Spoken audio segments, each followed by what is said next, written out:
Guys, I want to set the record straight. Most of what you've been told about personal branding is not true. And I'm going to tell you why. Most of the personal branding gurus out there are teaching you hacks. How to hack the algorithm, how to write a viral hook, how to grow a following overnight. This is not personal branding. This is social media. If you want to know what a personal brand is, you need to understand brand. And that, my friends, is where I'm going to help you. Let's get one thing straight. Personal branding has absolutely changed my freaking life. You know, when I started to intentionally build my personal brand, incredible things started to happen, right? I got a TEDx talk. I grew over 70,000 followers on LinkedIn. I won awards. I made incredible industry contacts. I'm now running my own business. So from 9 to 5 to self-employed, very profitable. Like, the opportunities are endless.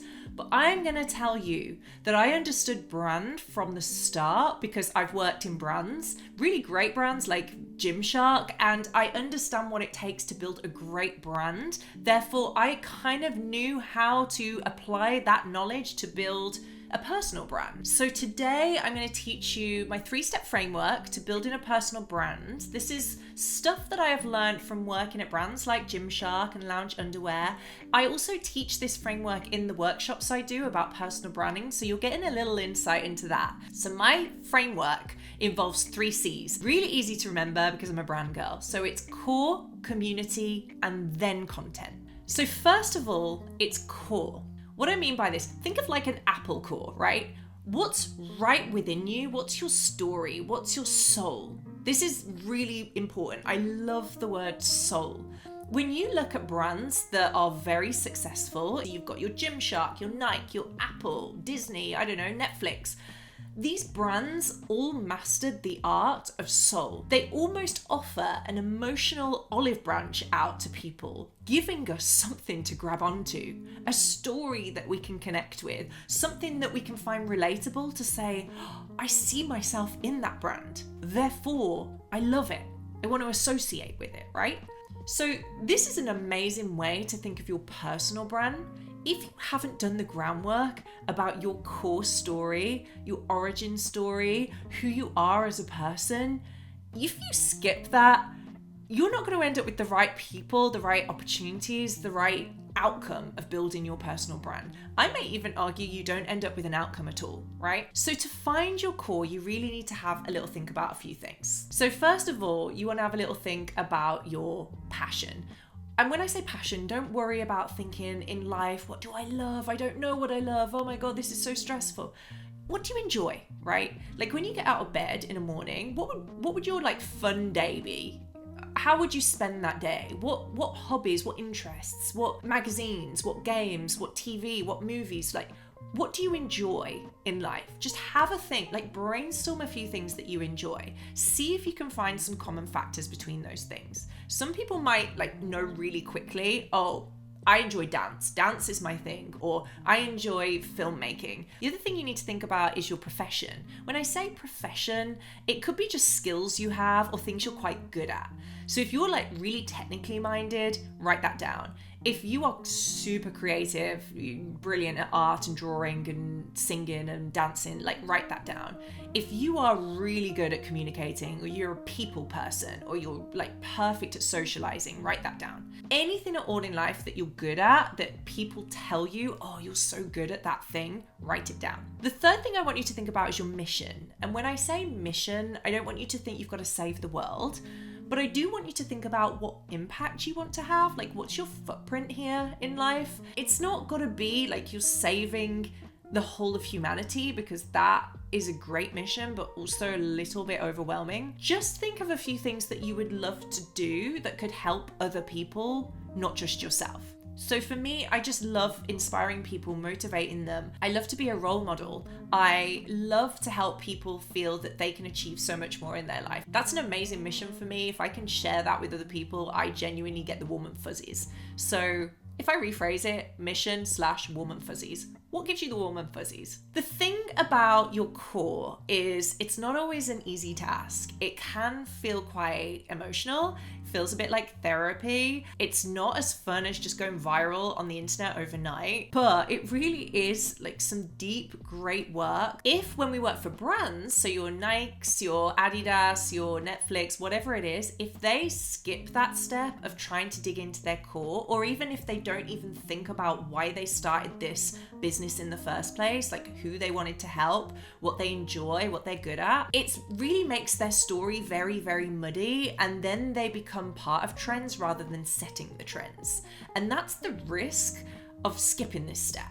If you jump straight to social media content, what's going to happen, and what the gurus won't tell you, is you'll actually just start to copy trends, because social media is built off trends and algorithms, and you'll lose yourself completely, because you'll get addicted to the dopamine hit of getting likes and shares because you followed a trend, and you completely lose who you are and why you're doing what you're doing. This is danger territory, and I would advise that if you are trying to build a personal brand from that, you need to take a step back, or 2 steps as part of my theory. Go back to your core, just do some thinking about those things. Because when you know your story, it really takes you from following the trends to setting the trends. It is the only thing you have from a brand perspective that is completely and utterly unique to you.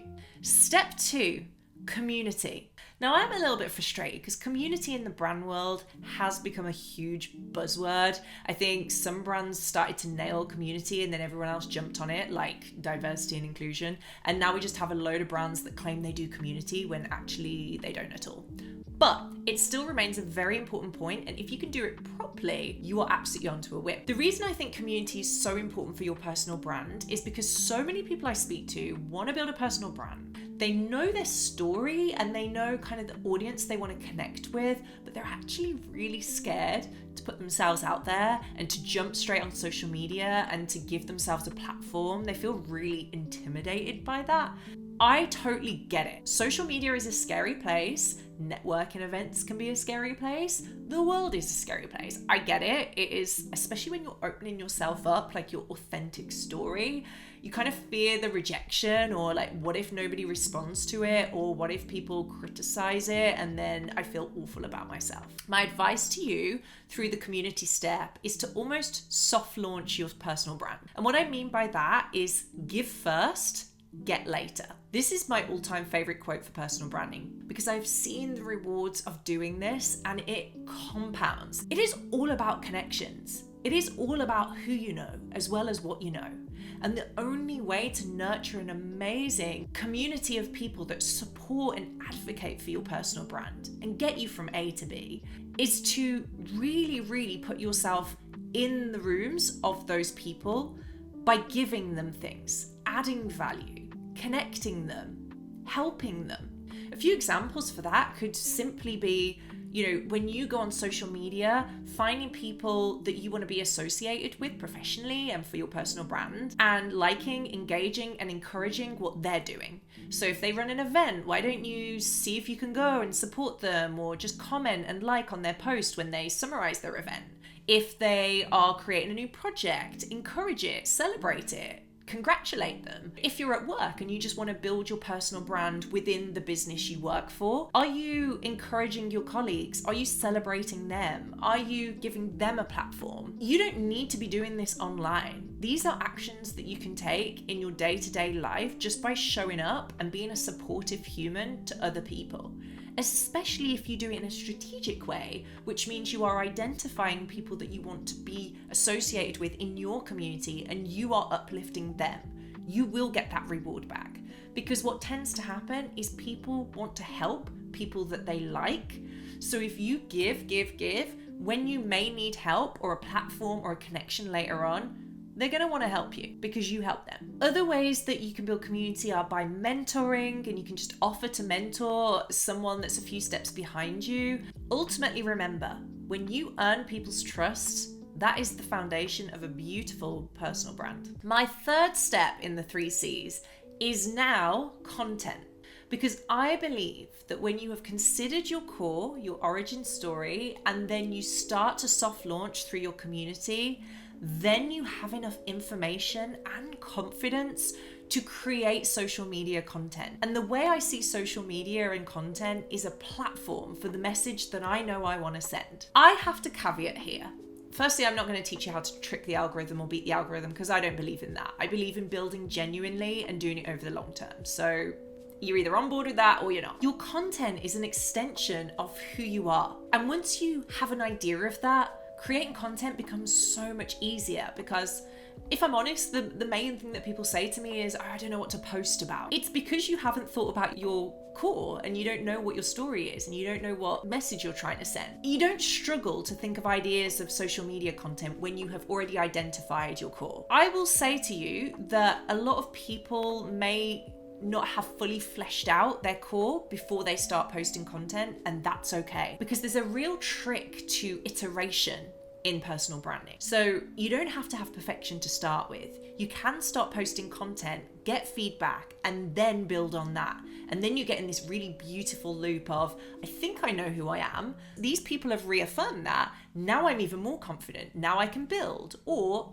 pivot slightly. That's how all brands run and operate. But what they never do, the good brands, is forget who they are at their core.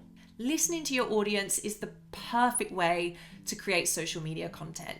Create the content, don't overthink it, get it out there, and then take the feedback and develop and improve the content from there. That's what all great brands do. You know, you hear all these stories of businesses and brands pivoting or evolving or rebranding. That is all great and perfect and fine if you listen to the audience, but you don't lose your core. Because where things do go wrong sometimes is when people only listen to the audience or only listen to their core. There's a real sweet spot in the middle, and you've just got to be really aware of what's going on around you and make the right decisions for you. The beauty of this framework is when you know your core and you've nurtured your community, your content doesn't just become about attracting followers. It really becomes about true and genuine connections. And when it comes to personal branding, true and genuine connections are the absolute trophy. Now, I wanted to talk about this cycle. What I don't want you to do if you're like, oh, step one is my core. I don't know who I am. I don't know what I want to say. I don't know what my mission is. I don't want you to get stuck because a lot of content creators out there will tell you, oh, if you don't know your niche, just jump straight in and create some content. You'll figure it out over time. That is true. You absolutely will. But my fear with just diving into that and doing that is that you may get really heavily influenced by what other people are doing and lose yourself a little bit in that process. So absolutely iterate, try creating content, try multiple versions. Give it a go, redo it, do it again. And in volume, you will find that you will sharpen your tool. But having an idea or at least a consideration to who you are at your core to begin with is going to give you that red thread throughout that actually means that whatever you end up doing is actually what you want to end up doing. If I'm going to summarize this video in a nutshell, it is that personal branding is not about going viral. And I know some of you are going to roll your eyes and say, yeah, but I just want to get rich and famous really quickly, or I want to make money overnight, or I don't want to do it the long way. I get it. This isn't what you want to hear. But you know deep down that all the most successful and rich and famous people on this planet didn't do it overnight. You know that, right? Like, go do some digging on their stories. They absolutely didn't achieve it overnight. So for anybody that tells you they did, or anybody that says they can blow up your social media account overnight, they have an ulterior motive. That's all I want to alert you about. They have an ulterior motive that benefits them. They're playing on human psychology of wanting the easiest, fastest, cheapest, laziest route to get from A to B. And they're not thinking about you and your genuine story and who you are as a person. The reason I care about this so much is because as a brand girl, I believe in story. I believe in soul. I believe in the things that make us uniquely us. And if we lose that magic altogether, we end up living in bloody, I don't know, the Minority Report or where robots are everywhere, Elon Musk's dream world. I think we need to keep a little bit of Disney magic here, right? This is what makes human beings so special. This is what makes the most special brands the best brands.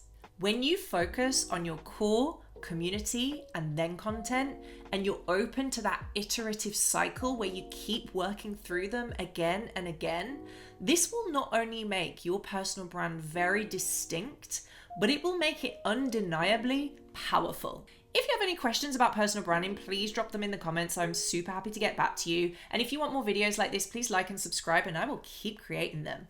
Thanks so much, guys. See you later.